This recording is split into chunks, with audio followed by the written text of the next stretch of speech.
Welcome back, everybody. We're here still at the U.S. Embassy in Iraq, and we're talking with Alcy Frelick and Aaron Snipe about the transition and about progress here in Iraq. And Alcy, on our last segment, you were starting to talk about projects that women are involved with.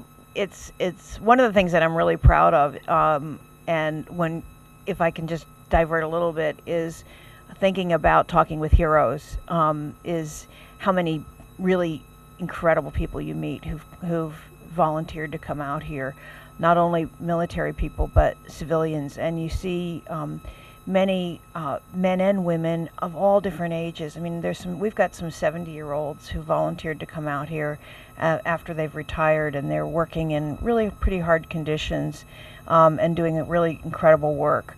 One of the things that I'm particularly interested in is the work we're doing with for women's empowerment, and particularly when you think about a country like Iraq that's come out of so many years of war, that there are a lot of widows, and so there are a lot of women who are the sole supports for their family, and in an environment where there isn't much opportunity, or hasn't been much opportunity for private enterprise or for women's education, those kinds of things. So we've been working in a wide variety of ways to try to look at what is the broad scope of opportunities there might be for women. We have one project which we call Peace Through Poultry, and it's a project in which we do training for women about poultry raising, and part of that is nutrition for children, and basic first aid and health. But at the end of the training program, they get 9 hens and a rooster, and they have an opportunity to take those home, and then we follow up and see how they're doing. And some of the women are able to expand their flocks of chickens, sell chickens to other women and help them get started.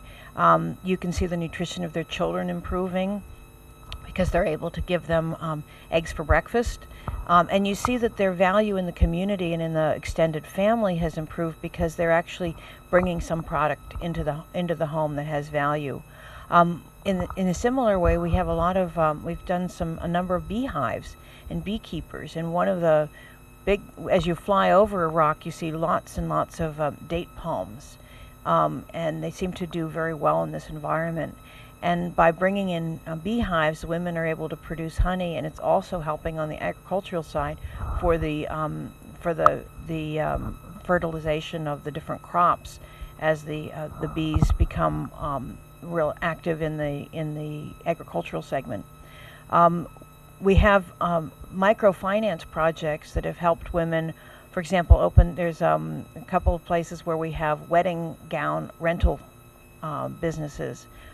Beauty parlors, other kinds of sewing shops, and this kind of thing. So small businesses that don't require a lot of capital to get started up, but once they get started up, really can begin to take off, not only to reinvigorate the marketplace, but also to provide employment for other women, and to be in an environment where the women are seen as an asset to the whole community, and all of that empowers the women in this society. And I think it's something that has been a real success story for us here in Iraq.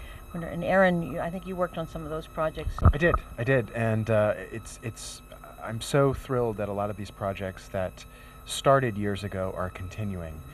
From the embassy perspective, we've worked on a number of youth initiatives where we are engaging Iraqi youth through sports, through English education, and through other areas. There's a program that I know specifically where disadvantaged youth here in Iraq have an opportunity to visit the United States for a very short period of time, but they get a sense of who Americans are and what Americans are like. And this is a small thing, but it's a huge investment for both the United States and Iraq, because from what Iraqis see, their relationship with the United States here in Iraq has been a military one based on security. But when we have these young Iraqis who visit the United States and they come back to Iraq and they talk about what they've seen. I remember, it wasn't a young person, but a gentleman from the province that I worked in came to the United States on a 2-week program for Iraqi journalists to learn how to report better in the media.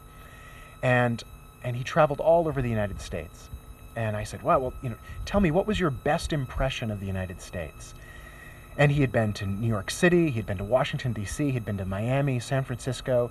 And you know what he said to me? He said, I went to the Arkansas State Fair. And how interesting that was. And I said, well, tell me about that. And he began to recount a story, how he did a homestay with an American family in Arkansas. And he said, they had Sunday dinner early after church. And the entire family came over and they said grace before dinner. And he said, I left Arkansas, and he said, I left America and I came back to Iraq, and I would describe America as a country of faith. And I remember thinking to myself, what an investment.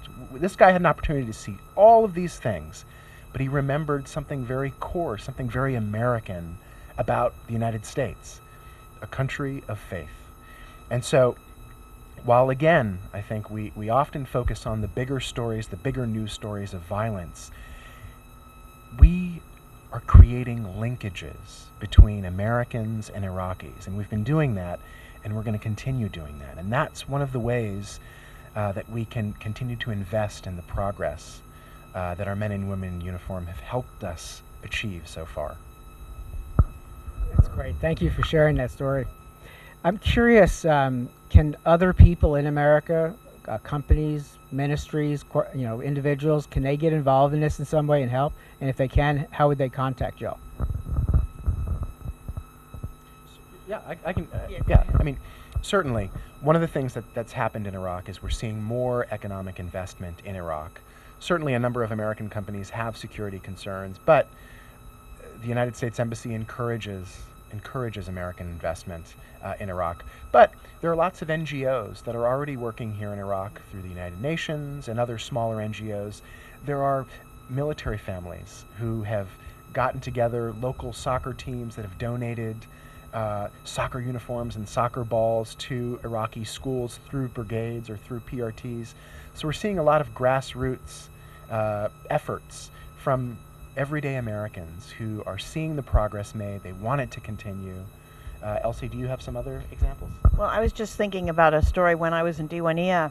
I was there for a National Day celebration for the United States, and there were a number of people who came, and one man cornered me and he said, you really need to make sure you're continuing to support the women's wrestling team. And I went, the women's wrestling team? And he said, yeah. He said, we've got this young women's wrestling team, and they've done so well, and they won a regional championship. And I'm thinking, things like that, it's like, how do we help linkages for things like a women's high school wrestling team in Arkansas or in New York or in Massachusetts or in Iowa, wherever, to help support something like a women's wrestling team, a young women's wrestling team in a place like Diwania. And I can tell you, if there are any young women who are watching this who are on wrestling teams, let me know and I'll help you get connected with the Diwania women's wrestling team. Yeah, maybe somebody from TNA or WWE will hear this, right? Because WWE, I know, has been over here every year, entertaining the troops, so that'd be something additional they could do. That would be really cool. Well, you have families at home too. I know that. I know you have some family with you, but would you like to give a shout out back home to family and friends? Oh, thank you very much. Yeah, I'm very fortunate. My husband is here with me, but I'd like to say hello to my kids, Victoria and William. They're both living in the Washington, D.C. area, and my parents, who are both 90 years old and still living in Wilmington, Delaware. So, hi, guys. Great. And I, too, am very fortunate to have my wife serving along with me here in Baghdad as well. But to my parents, who I talk to often, I just want to say hello to them and to my uncle, and of course, to the matriarch of the Snipe family, to my grandmother. Grandma Mary, I love you, and I'm doing well, and that's good enough. I want to thank you both very much, but all your team, all the people involved across Iraq. I'm just really excited. I mean, this is our first interviews, and I'm already hearing more than I didn't know what I was expecting, but I'm really looking forward to the rest of our time here and hearing more and bringing it back to American people. So I want to thank you very much. Well, thank you very much. Thank you. Doing a great job. Bob, thank you for the work that you're doing in getting these stories out because they're important and folks back home need to know about it. So thank you for your efforts. And Bob, I have to say that one of the things, the civilians have learned many things And one of the things is about coins. And this is the coin for the Office of Provincial Affairs, and it represents the work of all the civilians who are working in provincial reconstruction teams and supported by our people in uniform. So thank you very much for what you do. Thank you. I got to just say this, person that's helping with my Facebook page while I'm gone, just recently retired Master Sergeant Colton, he educated me on coins. I went into his office one day, Dias, and he has plaques all across his wall from, I think, 30 years of service.